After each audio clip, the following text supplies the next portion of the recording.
Hello. Right. So I've attached all the other pieces of cardstock. Now for the backing, this is foam board. It's quite thick foam board, and as you can see, I've already used some of it. I also like to get a nice thick piece of protection for my table, so that's when this board comes in useful. Right, so I've got the image here, sky. The first thing you've got to be wary of is to help give it support. You want to go as close to the bottom of the image on the foam board so that it'll help support. So I always turn her face down just so as when I mark, I'm not going to ruin any of my work. I try and line up where I want as much straight edge towards her feet as possible. So you can press on it yourself, or if it's a really big image and you're worried it's going to move before you get to mark it, put some weight on it, but I'm okay, I'll just use my hand. So you basically draw around it, and this is just an absolute rough drawing. You do not have to worry about, as you can see, going off or making mistakes, or even if it goes on the back. Like I said, it's the underneath. So I'm quickly marking this as quickly as possible to show you.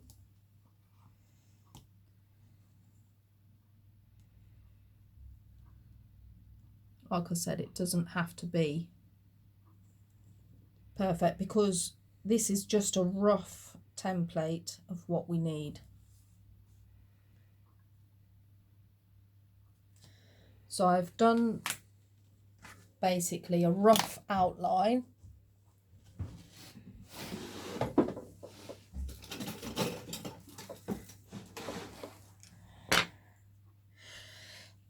And now we need our blade and we need to start cutting it. Again, a tip, we want to go quite far in because, let me just put the lid on that. Once you've got your character, as you can see, it's quite substantially in, because I found when I first started doing the board on the back, I was worried about getting it neat and to the edge, and it wasn't the nicest finish to look at face on. So this is why I said when we do this outline, it's a proper rough line.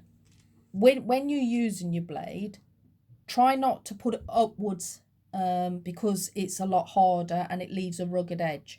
To get the smoother the cut for foam board is to put your blade down as you cut. So I don't want to be cutting it like this. I want to be doing it like this. So I'm going to stab it first, and then I'm going to just, like I said, it does not have to be perfect. It's just about giving your image some support. So I want to go all the way around the outside.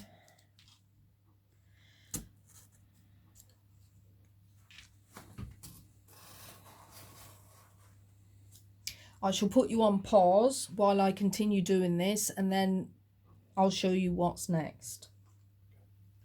So I've done a very quick, rough cut, but this is still not going to come out as easily as you'd like it to. So what you then do is you flip it over, and you can see an outline, but you can also see there does look like there's little gaps. So again, I'm going to put it on pause, but I'm going to now go over all of this before I pull it out. So I've cut through the back of it, and a little tip, anything, your fingers, but for a thin piece, I tend to press on my image and pull that away rather than try and pull the image out. So yes, once we've pressed on my image and pulled that off. We do need some of this in a minute. So now I've got my back. Again, double check which way she needs to go on. So that's the correct way there. And again, what I tend to do is put her on face down. I then double side sticky tape this.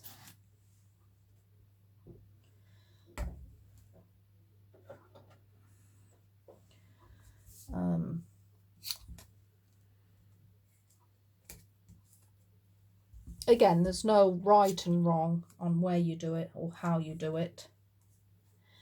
You will find your own way.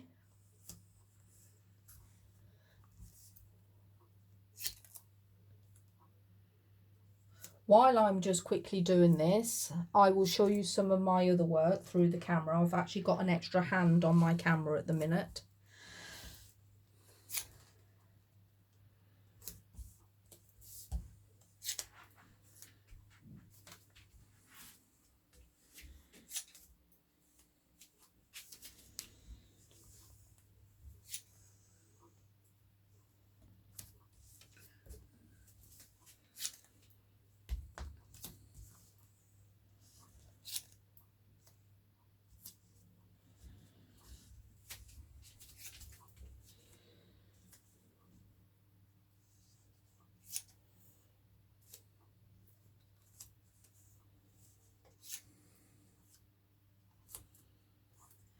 Right, getting back to this little bit here, I've not really had an image till, this is actually my first image where I've had quite thin pieces.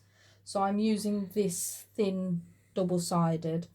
If it was too thin for the double-sided, I would find another way of sticking it. I'd probably use glue. So basically I've now got all this on here and we'll quickly peel it. And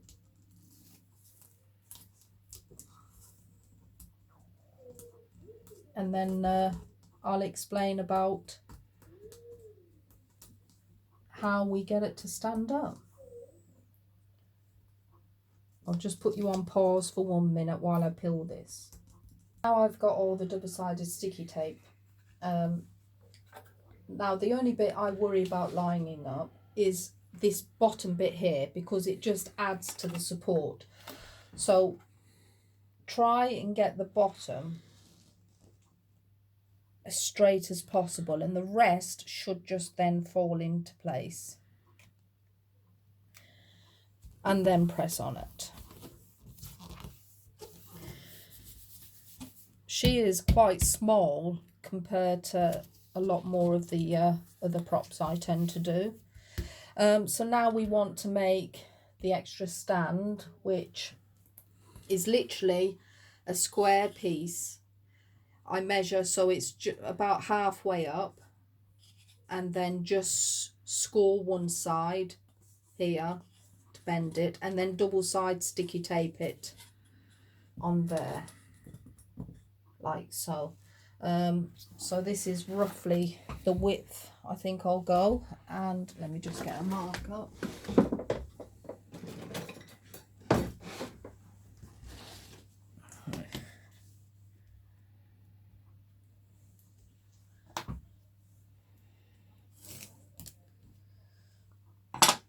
And I want to score it about there. You can cut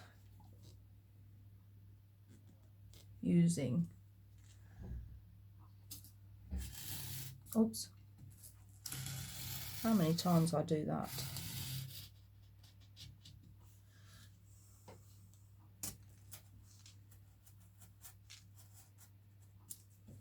And again, flip it over just to, oh, that's come out quite nice.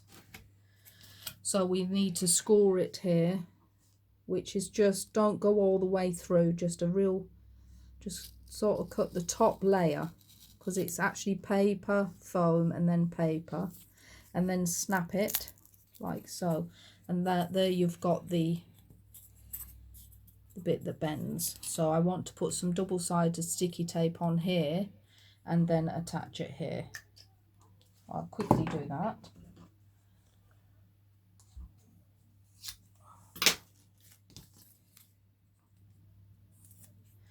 I've gone over, it's not a problem, I'll just trim off the excess.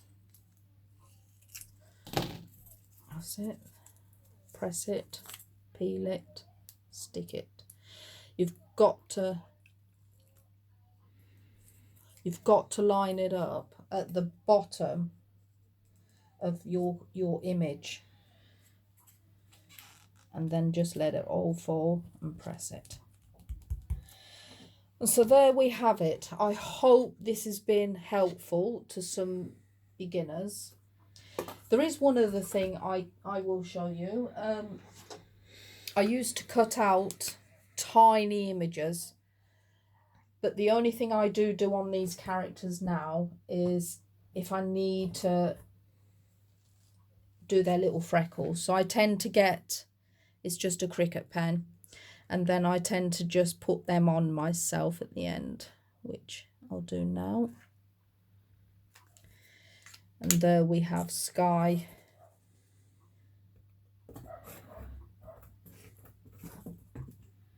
Standing up herself. So please, I hope I've been an inspiration, and I hope I've helped you. But the Cricut machine can do a lot more. I mean, I do use Design Space, and I will try and upload a longer, more intense video of how I make my designs from scratch. But have a great day, all stay safe, and hopefully you've enjoyed my video. Bye.